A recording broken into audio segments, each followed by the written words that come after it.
Hey, howdy. It's time for some more Yumatuki. I had kind of a stunted start to today. That I had lunch, and the lunch had a ton of salt in it. I ended up having a big meatball sub from Publix, and it took me out. So I've been lying on the couch for most of the day. Not the entire day. I got up and did stuff, but it took a couple hours off my schedule. But yeah, let's do some weekends and then some free expeditions.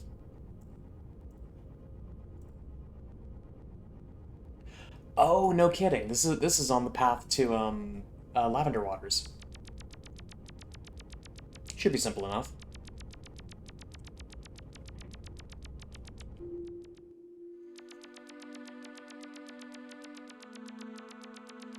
But yeah, I have been. Today's been a weird day for a lot of reasons. Today's been a weird day. The main thing that I've been doing recently is I've had sort of a goal over the course of this summer to experience new things. Watch new movies, play new games, watch. I have like a couple TV shows on my docket that I want to watch too. So all that's to say, I've been reading Homestuck, which is it is always so funny to mention this because I've never seen a piece of media that is so like universally leads to such like fear and revilement as Homestuck. But I said I was going to at one point, and now I'm committing to it. So my thoughts so far, it it is the epitome of mixed feelings so far. It has some genuinely fun world building and like slapstick comedy interlaced with some of the worst dialogue I've ever read in my life. Kind of like it rockets back and forth between being really weird and endearing and oh this was made by like an internet, you can definitely tell by this was made by someone who has been on the internet way too much, but also someone who is on the internet too much that is also like the old guard of internet. Like they have been around for a long time. There's a lot of things they have nostalgia for. There's a lot of things that a lot of like tendencies they have that a lot of modern like people using the internet nowadays don't really have. Because there's fixations on like specific movies or specific like running gags that only would have really come across if you were exposed to the older variants of the internet. But yeah, some of that dialogue sure does suck, huh? Now, part of the issue, this is like a larger issue that I've heard with the word, a larger issue that I've heard with the work that I'm gonna have to grapple with, is that it is long as hell, convoluted as hell, and apparently that rubber banding back and forth between being kind of cute and actively nauseating to read is fairly common. I'm only on Act 2 right now. Part of the reason why this series got such notoriety is because the organization is like bad in a way that I don't think I've ever seen before. From what I understand, there are acts, and then some of the acts have multiple parts, and then I think it's Act 6 specifically has Act 6 Part 6 Part 2. It's a Mother 3 situation where you make it you make it through most of the game, and the chapters are like relatively not short, but like they're relatively regular in their length. And then chapter 7 rolls up and it's 10 times longer than any other chapter, and it's like, okay, why did you not space this out a little better? The only difference is that Mother 3 actually has good writing.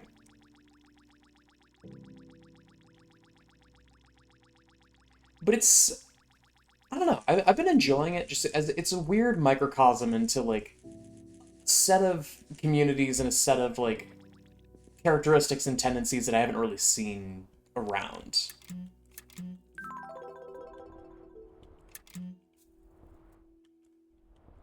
So, like, it has been interesting. It's just slow.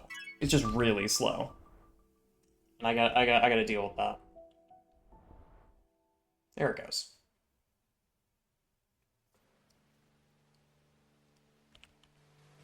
But just like with everything else about the series, I don't even know what to call it. This is like it's a Homestar Runner situation where it's like, do I call it a show? Do I call it a web series? Do I call it a web comic? I guess I can't really call Homestar Runner a web comic, but you get what I'm saying. Where it's like not necessarily a show, not necessarily like you can't really call it a YouTube. You can't call Homestar Runner like a YouTube series because it started on Flash.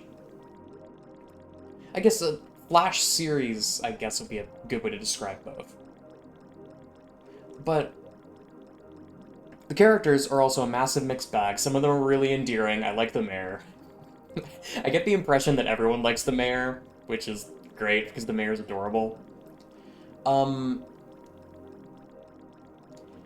the main four characters. Let me see if I even remember their names offhand. The blue one, the like main character, feels like a self-insert and not in a good way. In a way of like constantly that there are constant air quotes jokes about because the way that it works and part of the conceit of Homestuck is that it's a choose your own adventure, and to my understanding, it was crowdsourced for a while. I think they stopped crowdsourcing it and tried to like make it into a proper narrative at a certain point. But initially, the whole shtick was that they would like animate a page and then they would ask the community for what would happen next. They would just pick something that was like funny or like advance the story in the way that they had planned out. But unfortunately, since the blue guy is the first character you meet, it leads to a lot of situations of the next text will say like, "Oh, go eat poop," and then it'll be like three straight panels of, "No, why would you do that? That's so stupid," and yet you are tempted.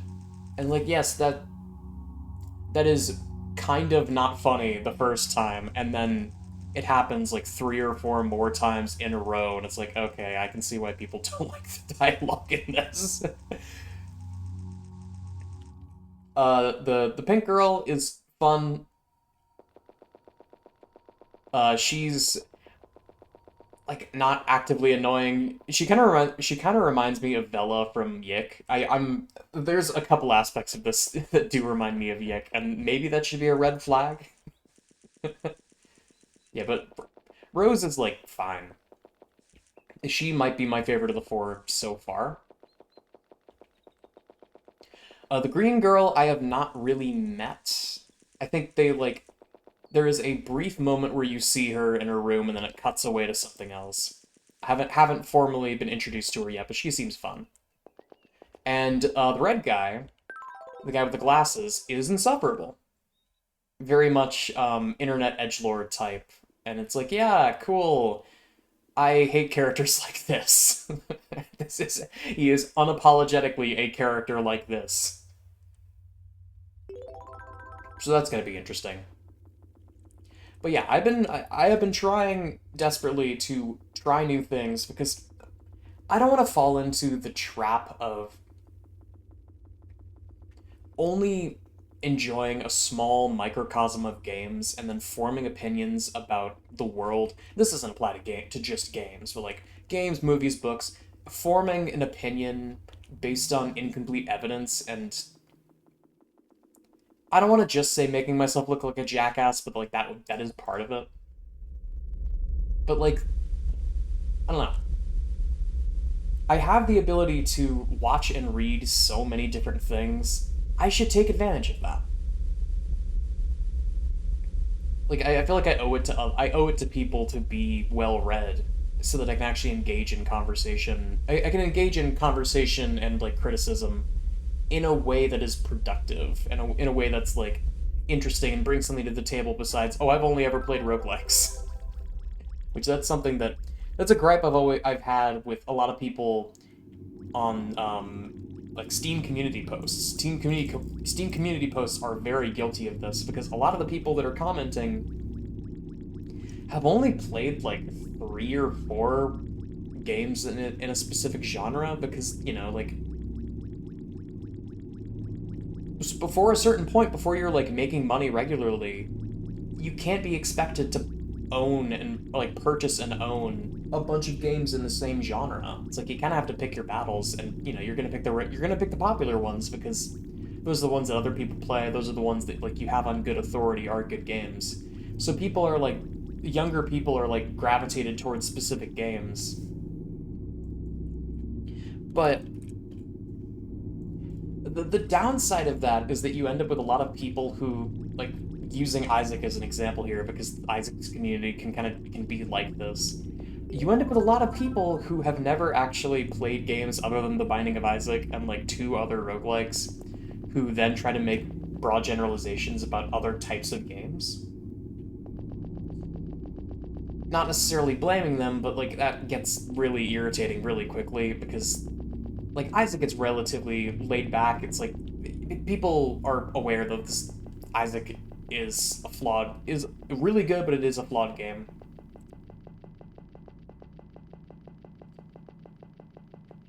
But you get to stuff like MOBAs and people who have like the types of people who have only ever played like 3 or 4 MOBAs as their primary multiplayer game, and then like get really pissy about this world runs so much better. Oh my god.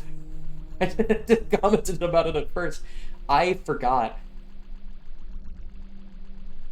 This world used to run like shit. It used to run at like 20 FPS. This is so much better.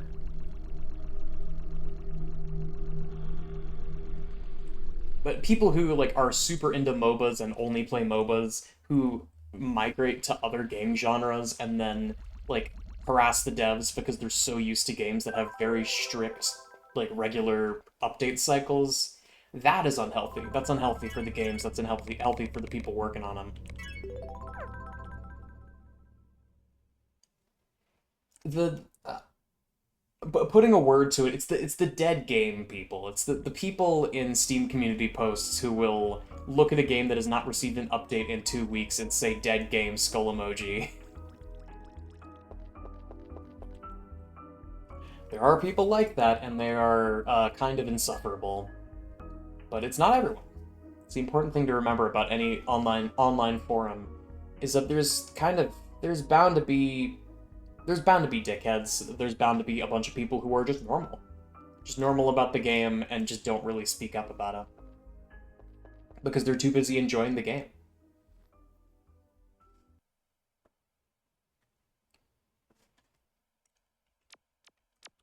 Okay. Oh, Pioneer Village. This is Marijuana Goddess World Dark Room? Pretty sure.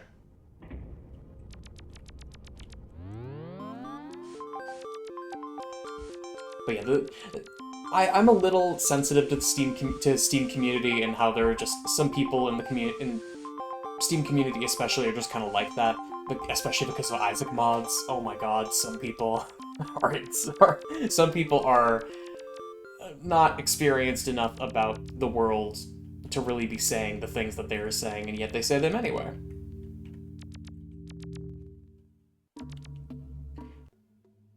Oh, wait, this is Tribe Settlement. Wait, Pioneer Village is, right, okay. Wrong village. Let's go there instead.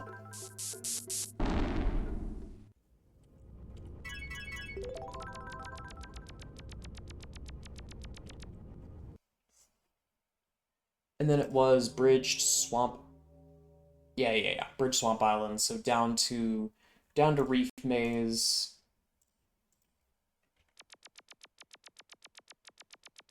And then across.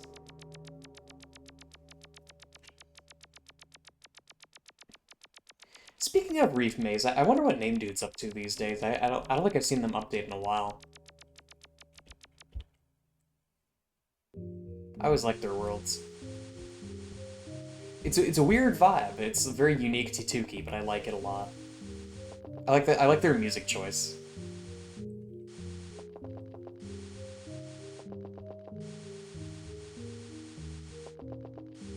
But yeah, that's been fun. The other thing that I've been doing recently is, so you're never gonna believe it.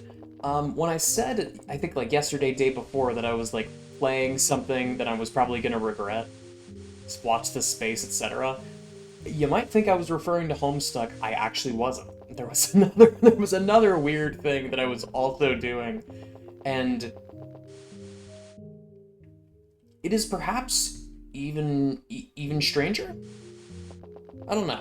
Jury's still out on that. I know Homestuck kind of has a reputation for being like the thing online that everyone, like the people who don't like it really don't like it, but even the people who like it don't really like it and have qualms about it. This is in a different part of the world. So a friend talked me into playing because I was just like browsing on Steam and I found every once in a while I'll just look around for games and find them, and most of the time they are actually pretty good. Like I would be cynical and say like, oh, I've had kind of bad luck with those. I've had pretty damn good luck with games I found on Steam. Oh wait, I think I have to kill it. I thought you could do it with Lantern, I guess not. But I've had really, really, really good luck with finding games on Steam just purely by accident. That's how I found Annalyn, that's how I found Rhythm Doctor, that's how I found Slay the Princess. Like, I've had amazing luck with that. Wastewater. Oh god, this place. No, this also isn't the place I'm thinking of. I'm thinking of the... Oh, I don't even remember the name of it. The area with, like, where it can snow, and there's the little arch that has the Santa hat on it. I don't recall its name offhand. Okay, it was Night World Heart Maze. Is this Acoustic Lounge? No it's not.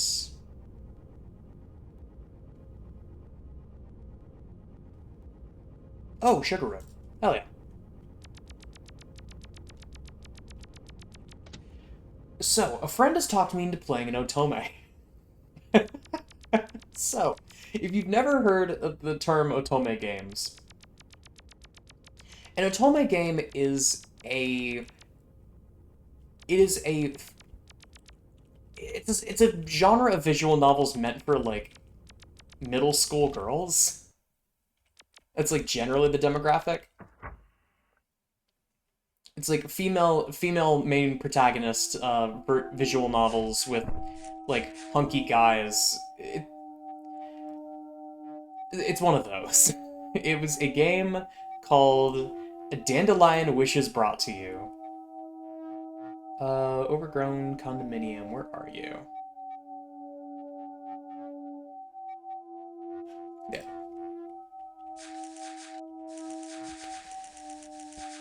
And it has been actually really pleasant.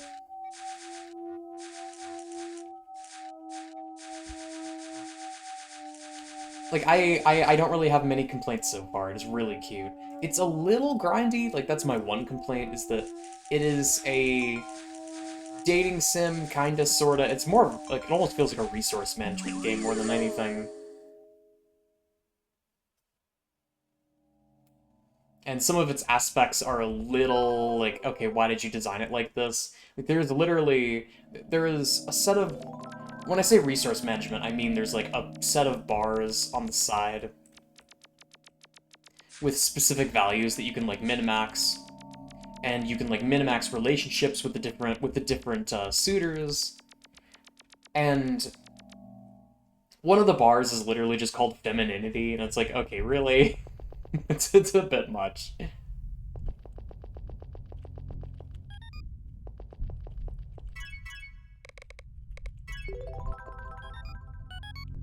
Oh, can I get a... If I really mash this...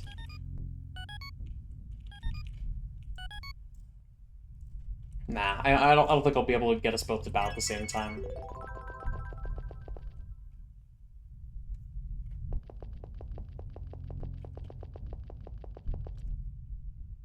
But yeah, it's adorable. Oh, right, you. You're cool.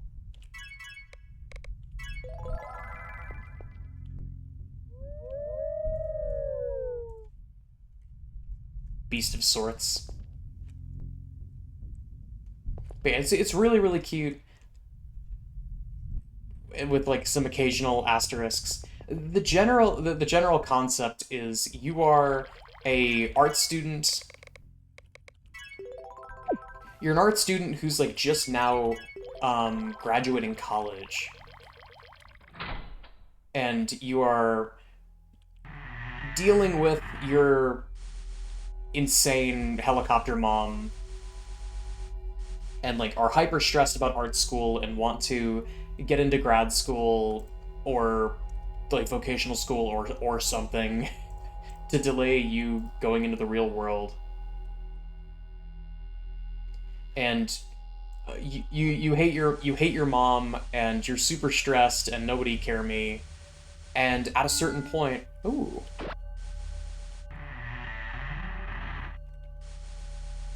And one day you come home, or you wake up in the morning and you find a basket with 5 animals. I believe it is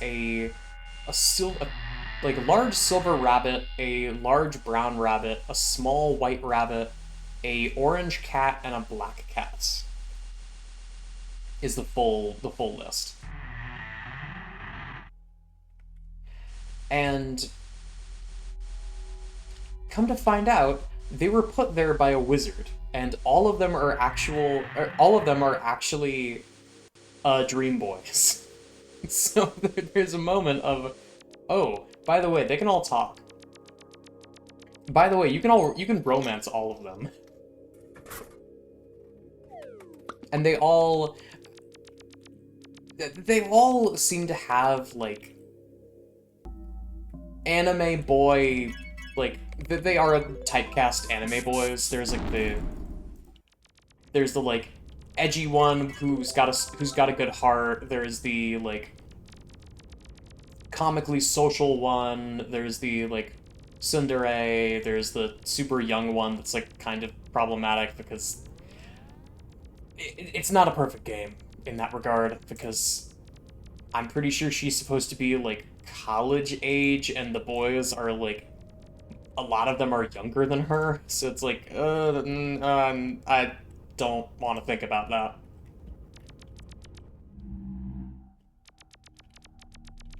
Oh, it's been an age since I tried doing this stuff. Where exactly? It was Onyx Tile World, which is like around that corner. Yeah, it's Onyx Tile World, and then I have to do the weird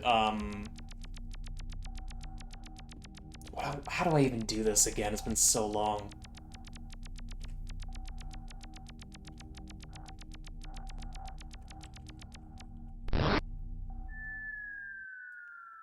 There's like a path that I have to go to, and then like double back. Yeah, it's the Chasers.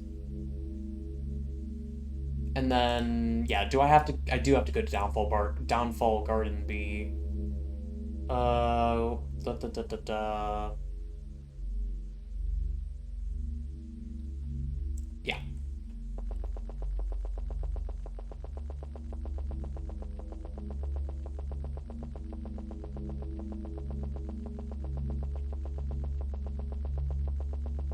But yeah, it's been mostly delightful. This is one of those games that's more renowned for its influence than the actual game itself, to my understanding. But the game itself has been adorable. I'm happy I went out of my way to play it. It's also been really funny to play it and play it alongside friends who played it when they were growing up, and them having like an out-of-body experience. Like, oh my god, it's been so long since I've thought about this game.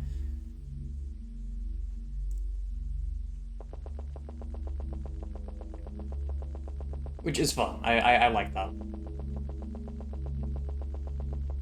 We love a game that makes you question your mortality when you start playing it.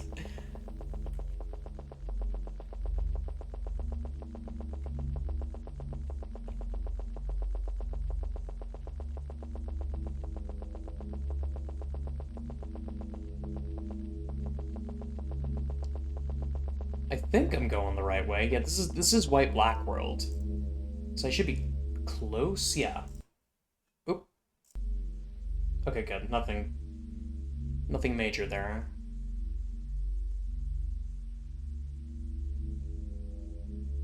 Uh...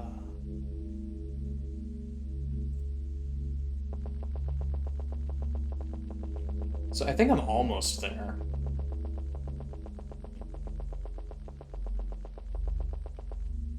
So hang on, this is the top of that, like, blocky mess.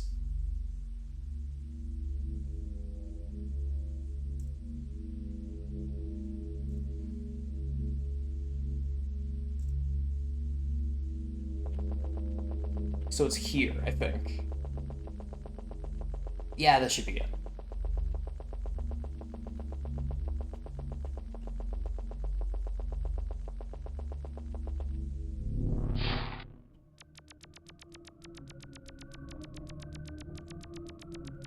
Okay. And now we just make our way back to where we started. And then hope to God that the chasers don't find their way onto these platforms.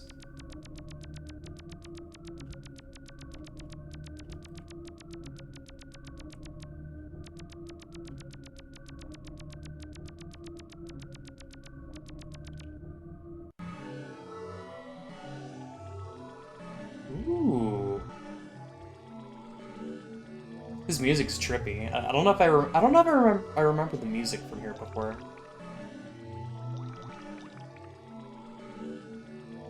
Because I think I've definitely been here at least once. I've done this event before.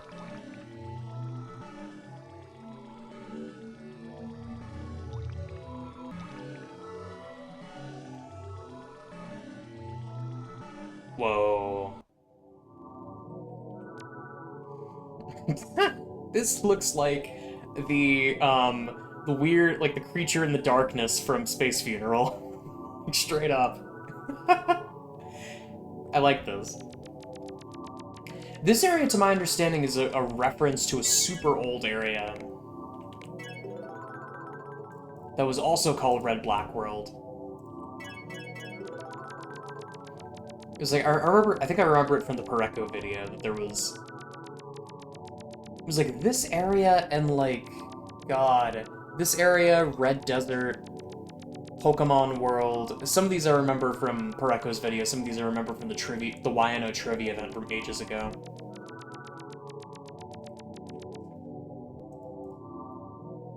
Okay, I probably should have figured that this area would be a nightmare to navigate. Let's try that house sub-area, and then let's go to Copper Cube Plains, because that is our destination at the end of the day. That's awesome. Since this is a cool, creepy area, it's gotta connect up to Sea of Clouds. Them's the rules. The Sea of Clouds was, like, one of the OGs in that regard. Because Sea of Clouds also has a connection up to, like, Fleshpath's world and stuff. So it feels appropriate. So what's in here? Oh!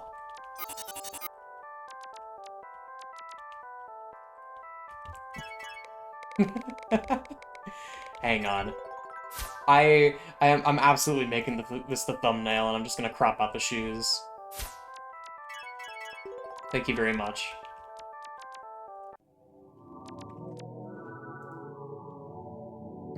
That is the kind of character that, you know, if that character had been, like, an older fan game, if people would have gone crazy over her. In, like, a Monaco or Monoe kind of way.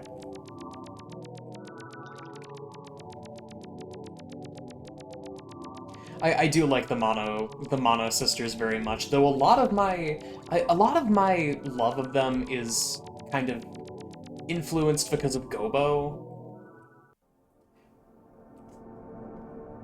And that's not even necessarily a bad thing. I love the way this area looks. Oh my god. What's in the room? Wait. That's not marked with a location. Is that just like a little tiny sub area? Oh.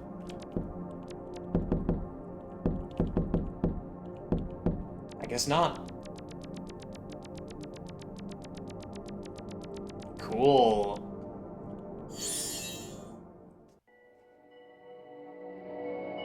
Whose worlds are these, actually? I don't know if I checked before. But all of these are unfamiliar to me. These are... 710! Oh my god, I forgot he did this! I forgot 710 added new worlds at one point.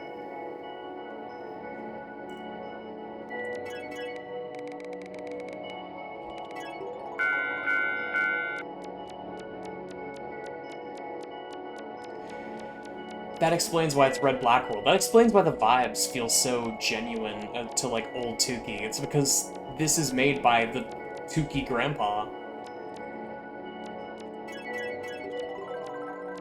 Oh! Horse! Horse Heese!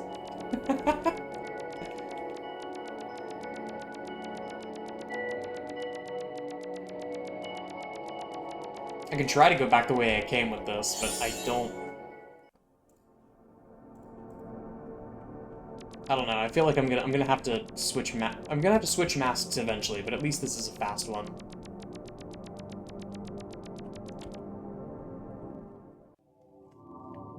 And I guess now that we're doing this, I can just go through to Sea of Clouds again. Or I guess we're at 31 minutes. I can wrap it up. It would be funny to bring that to the like bring that to like the little mask wardrobe that's in Bean's Worlds and like store it. That could be funny. Maybe some other time.